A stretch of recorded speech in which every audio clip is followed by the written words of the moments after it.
Cette émission vous est présentée en partenariat avec la Société d'histoire du Lac-Saint-Jean, dont les services mettent en valeur le patrimoine et le territoire dans une perspective d'apprentissage collectif.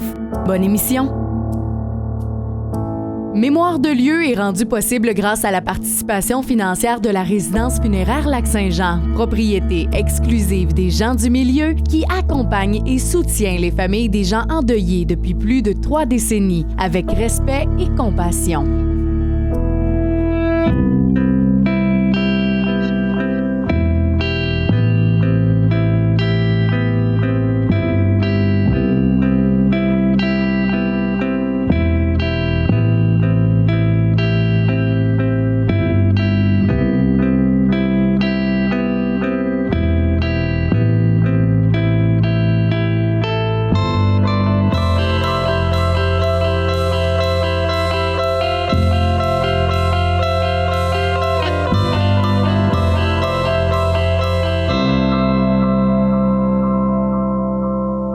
La boulangerie J.H. Beauchesne est l'une des premières boulangeries à Saint-Gédéon. Située dans l'actuel bâtiment de Jaune Hôtel Boutique, la boulangerie occupait l'espace du rez-de-chaussée avec un petit magasin général et les appartements de la famille se situaient au 2e étage. Construit en 1929, selon les premières informations, le bâtiment a accueilli au fil du temps une auberge de jeunesse, des bureaux, des appartements, ainsi que des locaux d'art et de musique. Aujourd'hui, voici donc toute l'histoire des boulangeries à Saint-Gédéon, mais aussi de l'agriculture qui l'entoure.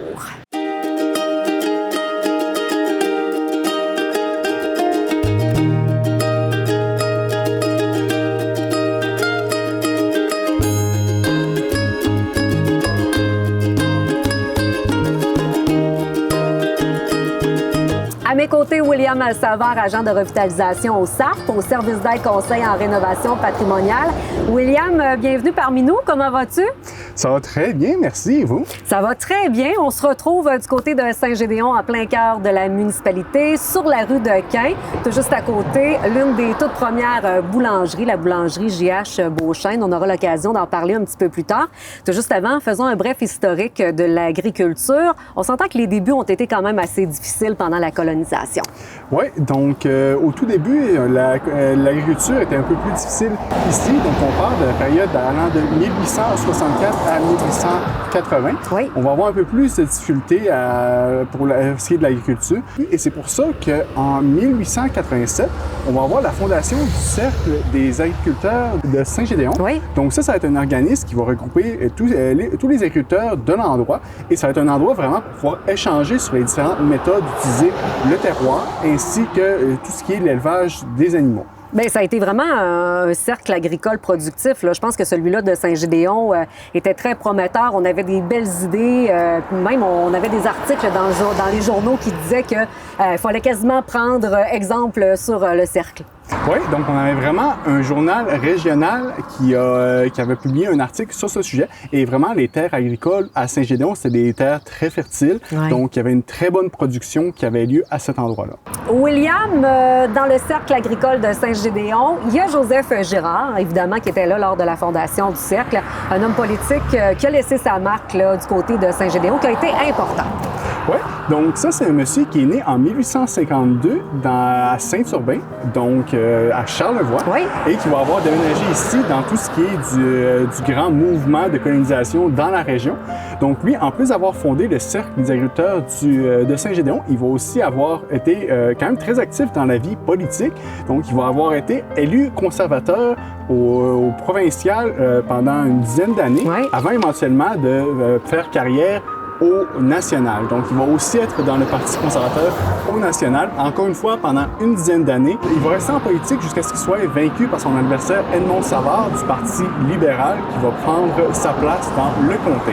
William, il faut savoir que la boulangerie J.H. Beauchesne était située ici au 364 rue de Quin, mais il y a eu d'autres boulangeries là, qui se sont implantées à Saint-Gédéon. Oui, donc avant la boulangerie qu'on a ici, on avait aussi une boulangerie qui avait été faite par un monsieur Philippe Potvin, donc lui qui en 1914 va avoir fondé une boulangerie au cœur de la ville. William, qu'est-ce qu'on sait de ce bâtiment-là? C'est quand même assez ambigu. On parle de 1927. 1929, début de la construction.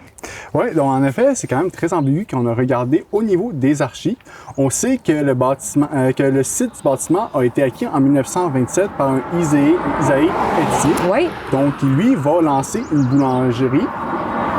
Ensuite, le bâtiment, on pense qu'il a peut-être été construit en 1929, donc c'est quelque part dans ces années-là. Ça va prendre quelques années avant que le bâtiment en 1931 soit repris par Henri et Donna Beauchesne, qui, eux, vont vraiment continuer la boulangerie pendant plusieurs années. Je mentionne une boulangerie, mais encore une fois, l'utilisation n'était pas absolument certaine. Donc, on a certaines sources qui disent que c'était vraiment plus une boulangerie, d'autres que c'était une laiterie. On avait aussi la présence d'un magasin général qui se trouvait dans le bâtiment. Au rez-de-chaussée, là, même avec la boulangerie. Oui, c'est ça. OK. Et à l'étage, on avait vraiment la résidence de la famille qui habitait là. On regarde le bâtiment, évidemment, on parlait tout à l'heure de 1929. On va s'entendre, nous autres, pour 1929, là, pour aujourd'hui. Sur le toit, il y a un campanile. Qu'est-ce que c'est exactement? Puis c'était quoi son utilité? Oui, le campanile, on peut voir, c'est la sorte de petite truelle qui va se trouver sur le toit du bâtiment-là. Donc ça, c'était un élément qui servait à évacuer la vapeur d'eau lors de la cuisson du pain. Donc, étant donné que ça se trouvait dans une position élevée, on avait vraiment la vapeur qui monte jusqu'au plafond et qui sortait à cet endroit-là pour éviter vraiment que la chaleur s'accumule à l'intérieur du bâtiment. Oui, parce qu'on sait que quand on fait cuire du pain, il fait chaud normalement. Oui. William, dans ce bâtiment-là, on le sait qu'il y a des éléments architecturaux, évidemment, là, qui sont restés au fil du temps. Qu'est-ce qu'on peut remarquer encore présent aujourd'hui ou même l'évolution du bâtiment? Eh bien, on a les deux gros éléments en particulier pour ce qui est de la toiture. Donc, on peut voir, c'est un bardeau de cèdre qu'on se trouve là. Donc, c'est un élément qui était très typique de la construction des bâtiments à cette époque. On pense que celui qu'on voit en ce moment sur le bâtiment, c'est vraiment celui d'origine, ce qu'on peut voir quand même qui est assez âgé. Il faut se dire qu'après, que ça pouvait durer quand même plusieurs décennies, ce matériel-là. Ouais. Et quand on faisait les changements au début de la période industrielle, habituellement, on avait tendance à juste à ne pas remettre du bardeau de cèdre, on mettait d'autres éléments. Par-dessus. Oui, c'est ça. OK. Donc, c'est pour ça qu'on peut dire, on peut assumer vraiment que c'est probablement la toiture d'origine qui est encore là.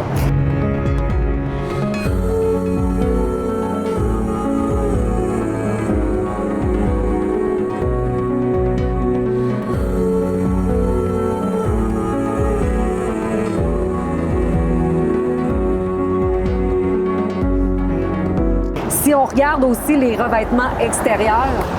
Oui, ça, les revêtements extérieurs, on pense qu'eux, ils ont été refaits. Donc, on parle vraiment d'un déclin horizontal contemporain. Donc, ça, en parler de gens qui se connaissent un peu moins en architecture, un déclin horizontal, on parle vraiment du fait que ce soit des planches qui sont vraiment à l'horizontale. OK.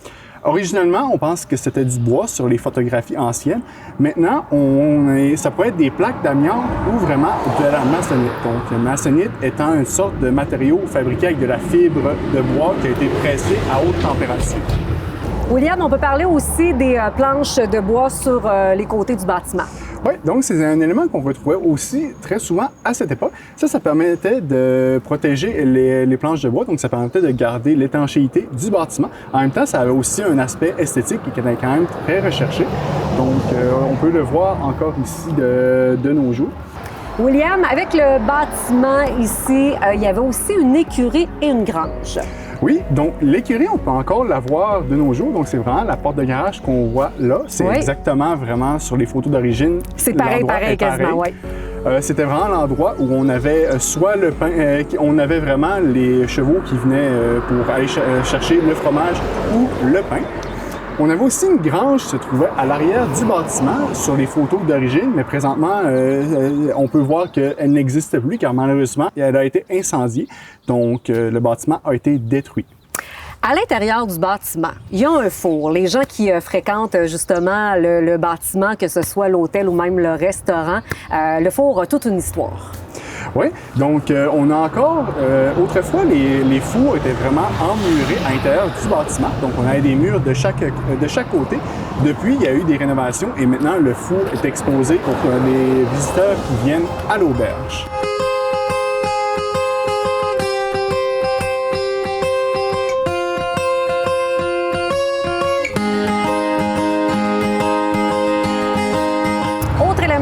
observer, c'est la deuxième toiture. Oui, donc on peut voir sur l'avant du bâtiment ici, on a vraiment une toiture à 3 versants avec 2 équerres en forme de demi-arc. Donc ça, c'est vraiment des éléments qu'on retrouve sur les photographies d'origine. On pense que c'est vraiment dans les débuts du bâtiment que ça a été créé et cet élément-là est encore présent maintenant.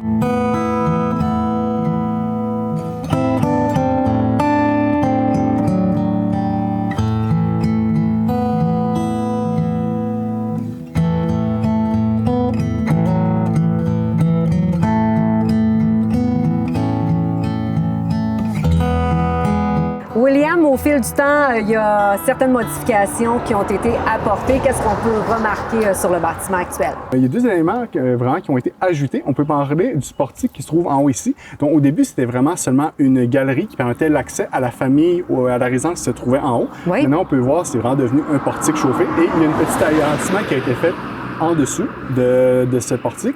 On voit aussi maintenant les galeries qui ont été installées pour le restaurant. Donc, ça ne faisait pas partie du bâtiment à l'origine. Parlons évidemment de ces différentes fonctions au fil du temps. Le bâtiment qui a accueilli vraiment plusieurs organismes, même des appartements.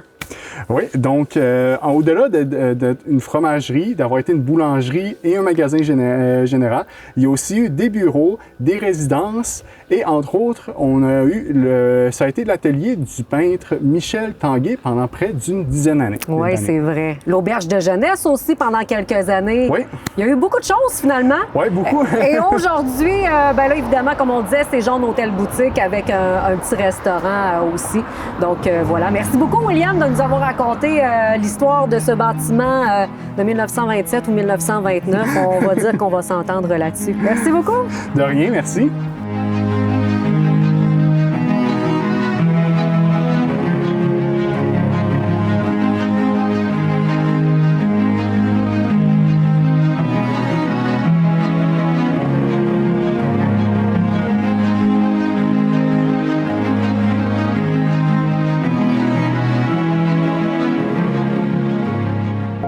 L'expertise et le leadership de la Société d'histoire du Lac-Saint-Jean permettent à la collectivité de bâtir son avenir en intégrant son patrimoine et sa culture. La Société d'histoire du Lac-Saint-Jean est fière de vous avoir présenté l'émission Mémoire de lieu. La résidence funéraire Lac-Saint-Jean, propriété exclusive des gens du milieu, qui accompagne et soutient les familles des gens endeuillés depuis plus de 3 décennies, avec respect et compassion, est fière de vous avoir présenté Mémoire de lieu.